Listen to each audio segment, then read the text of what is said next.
Jim, I'm going to ask you a few questions specifically. What were the pressing issues of the New England PGA at the time you were president? My term was pretty interesting because 7 months into the term, our executive director, Eddie Carboni, resigned. So obviously that was the most pressing issue.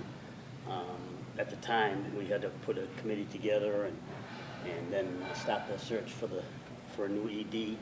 And then at the time, we didn't have an assistant ED or anything like that, so the board and the committees and the office staff, we had to manage the rest of the year and the winter and the hiring of a new ED. So, I mean, that was pretty interesting, that process. I had never been through that process, and but I can't. The board was fabulous. Because a beat wasn't missed. That's what I was happy about. Right. You know, and as far as we completed the year successfully, Mike was involved, and I think the members were happy, but because there was a lot of panic setting in. Sure. It happened in August, and people were saying, "Oh, gee, you know, we're gonna be able to finish the year out, and we got all these things on the plate." But you know, the board and the staff, you know, they were fabulous. That was a pressing issue. It was fabulously interesting. So after 2 years of that was what happened at the beginning of your tenure. 2 years later, what would you say were, you know, what accomplishments were you most proud of during your presidency? During the 2 years that I was president, we had just put into place, Jack Gale, the president before myself, and I was vice president, he was president. We were working on the chapter plan, the new chapter plan, and we just got it passed and put into place when I took over as president. So my job was to implement it.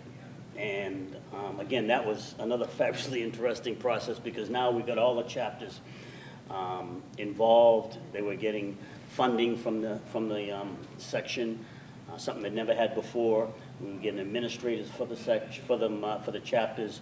We were trying to be much more inclusive. Sure. and to try to bridge that gap that there was a perception that the chapters or the outlying chapters weren't part of the section, you know. Right. So it was important that we bridged the gap, and that was the first step in bridging the gap, I think. Good. And to put that into place, manage the finances, get feedback from each chapter, what they wanted, and how we could satisfy it, and then put the rules and regulations into place for managing that, the money. It was pretty interesting 2 years for me, you know. So between those things, those two things, hiring a new executive director, implementing the chapter plan.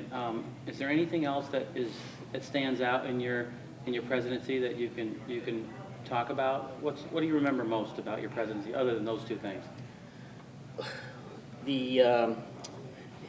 It was just a very, very rocky 2 years, so to speak, because of the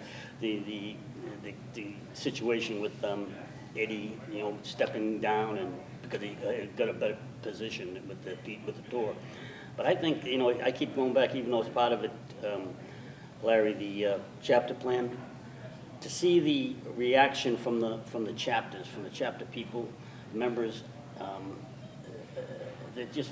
And to have, we had stronger relationships with the chapters now, you know, and that's so important because we're so diverse and spread out over the 5 states. I mean, I just can't. I think that was the most important thing. You know, it's a little repetition, but that was the most important thing because it's a step forward. Which was a step forward we had to take. It was necessary. It's something we had neglected in the past, right. And now we, you know, now we had set the foundation and. I think it's worked pretty well. Okay.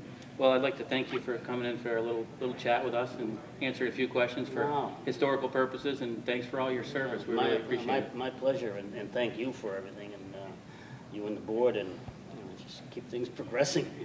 Thanks, you. Okay. Appreciate it. Yep.